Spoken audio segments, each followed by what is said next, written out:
बहुत बहुत धन्यवाद साथियों। सबसे पहले तो आप सबका यहाँ समय निकालकर आने के लिए शुक्रिया। जिस दल को सिर्फ 3.5% वोट मिला है, उसकी प्रेस वार्ता में इतने प्रेस के साथी आए हैं, तो ये दिखाता है कि कुछ तो काम हम लोगों ने सही किया होगा। हम लोग बिहार आज से 3.5 साल पहले व्यवस्था परिवर्तन के संकल्प से आए थे।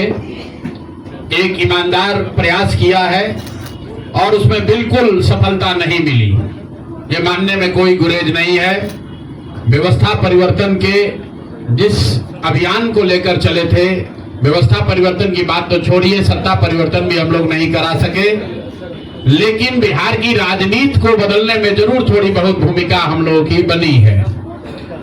तो हम लोगों से जरूर कुछ गलती हुई होगी, हम लोग के प्रयास में, हम लोग के सोच में, हम लोग के बताने के तरीके में जरूर कुछ गलती रही होगी कि जनता ने हम लोग को नहीं चुना है, जनता ने हम लोग पर वो विश्वास नहीं दिखाया। उसकी जिम्मेवारी जो है वो पूर्णतः मेरी है, प्रशांत किशोर की है, और वो जिम्मेवारी मैं 100% अपने ऊपर लेता हूं कि मैं बिहार की जनता को, अपने साथियों को, इस व्यवस्था से जुड़े हुए लोगों को, जिस प्रयास से हम लोग जुड़े थे, जिस प्रयास को करना चाहते थे, उससे उनका विश्वास उस पर मैं नहीं जीत पाया।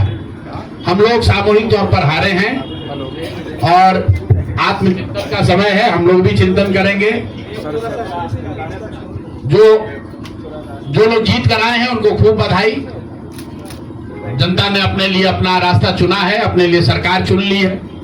अब नीतीश जी और भाजपा के लोगों पर जिम्मेवारी है कि बिहार में जिन बातों को लेकर वो सत्ता में आए हैं, बिहार में तरक्की हो, बिहार में भ्रष्टाचार से जो जनता जूझ रही है, भ्रष्टाचार खत्म हो, यहाँ पर लोगों के लिए रोजी रोजगार हो, और सबसे बढ़ के जो मुद्दा है पलायन का, बिहार से पलायन बंद हो।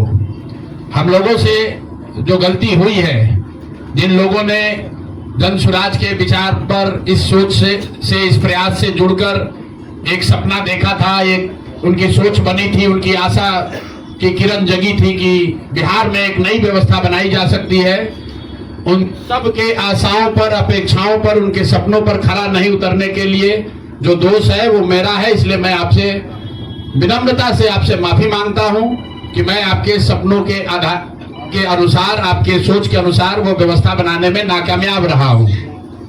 और प्रायश्चित के तौर पर मैं आज से 2 दिन के बाद 20 तारीख को गांधी विद्यारवा आश्रम में जो रास्ता गांधी जी ने बताया है, मैं अपने लोगों को, बिहार के लोगों को ये नहीं समझा पाया कि किस बात पर उनको वोट देना चाहिए, क्यों उनको नई व्यवस्था बनानी चाहिए। तो प्रायश्चित के तौर पर मैं अपने से विद्यारवा आश्रम में 1 दिन का उपवास, मौन उपवास रखूंगा। जो भी जन स्वराज के साथी हैं वो जहां पर है वहां, अगर वो समझते हैं कि हम लोग के प्रयास में, सोच में जो कमी रह गई, उसको सुधार के लिए प्रायश्चित के तौर पर हम लोग 1 दिन का सामूहिक उपवास रखेंगे। मैं खुद विद्यारवा, गांधी आश्रम विद्यारवा में रहूंगा, 24 घंटे का एक उपवास रखेंगे।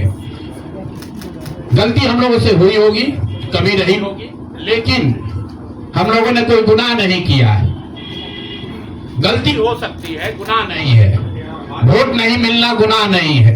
मैं बिहार की जनता के सामने अपने साथियों के साथ बिल्कुल सर उठा के ये कह सकता हूं कि हम लोगों ने गुनाह नहीं किया है। जिस बिहार में पिछले 30-35 साल से सिर्फ जाति की राजनीति हुई है, वहां पर इस समाज में जातियों का जहर फैलाने का गुनाह नहीं किया है। हम लोगों ने बिहार में हिंदू मुस्लिम की राजनीति नहीं की है, लोगों को धर्म के नाम पर बांटने का गुनाह नहीं किया है। हम लोगों ने बिहार की गरीब जनता को, भोले भाले लोगों को पैसा देकर उनका वोट खरीदने का गुनाह नहीं किया है। जिन लोगों ने ये गुनाह किया होगा, अगर वो आज जीत भी गए हैं तो उनको उसका हिसाब देना ही पड़ेगा। वो आज दे या कल दे, वो होगा ही होगा। मैं पिछले 2.5-3 सालों में अपने वक्तव्यों में अक्सर महाभारत के चक्रव्यूह की, अभिमन्यु के वध की कहानी सुनाता रहा हूं। जिस धर्म युद्ध की बात हम लोग करते हैं, पांडवों के साथ स्वयं भगवान थे, स्वयं भगवान कृष्ण थे, फिर भी अभिमन्यु को घेर कर छल से मार दिया गया। लेकिन उसके आगे की भी कथा भी है कि अभिमन्यु को मार दिया गया, लेकिन उससे महाभारत नहीं जीता गया। महाभारत जीता तो अंत में वही जो सही रास्ते पर था, जो धर्म के साथ था। तो आप निश्चित जानिए कि जीत तो जन सुराज की ही होगी। आज जरूर धक्का लगा है और उसके लिए जो कुछ भी कमी है उसको सुधारा जाएगा और उतनी ही ताकत से फिर खड़े होंगे। अगर आप ये कुछ लोग ये सोच रहे हैं कि मैं बिहार छोड़ दूंगा, तो आपका ये भ्रम है। अंग्रेजी में एक फ्रेज है, you are not defeated till you quit. जब तक आप छोड़ेंगे नहीं तब तक आप हार नहीं सकते हैं।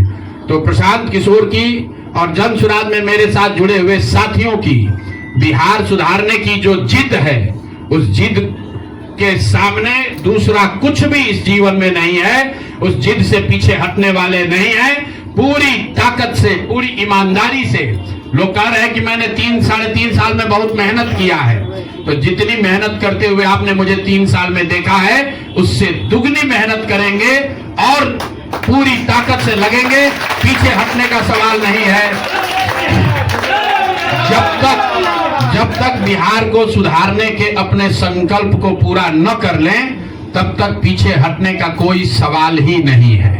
अब चुनाव के परिणामों को लेकर जो बात है, उस पर बहुत विवेचना हो रही है। आपने भी कहा, बड़े बड़े विशेषज्ञ आकलन कर रहे हैं। कोई बता रहा है कि पैसे से जीत लिया गया, कोई बता रहा है कि लालू जी के डर से ध्रुवीकरण हुआ इसलिए जीता गया। कुछ लोग बता रहे हैं कि जातियों की बात अभी पूरी तरह खत्म नहीं हुई। मैं यहाँ चुनाव के विश्लेषण के लिए नहीं बैठा हूँ, लेकिन एक बात तो बिल्कुल स्पष्ट है कि पहली बार स्वतंत्र भारत के इतिहास में और खासकर बिहार में पहली बार ऐसा हुआ है कि कोई चुनाव जिसमें सरकार ने करीब 40,000 करोड़ रुपया जनता के पैसे को खर्च करने का वादा किया है। और मुझे लगता है कि वही एक कारण है जिसकी वजह से एनडीए को इतना बड़ा बहुमत मिला है। मैं सिर्फ आपके ध्यान में लाना चाहता हूं कि 10,000 रुपए की बड़ी चर्चा हो रही है। लोग बता रहे हैं कि 10,000 पर लोगों ने वोट बेच दिया। बिल्कुल नहीं है, ये बात सही नहीं है। मेरा आज भी ये यकीन है कि 10,000 रुपए के लिए बिहार के लोग अपना वोट, अपना बच्चों का भविष्य नहीं बेचेंगे। अगर 10,000 रुपए को आप जोड़िएगा तो प्रतिदिन 5.5 रुपया हुआ। 5.5 रुपए में कौन अपना वोट बेचेगा? लोगों ने 10,000 रुपए के लिए सिर्फ वोट नहीं बेचा है। आपको देखने, जानने, समझने की जरूरत है।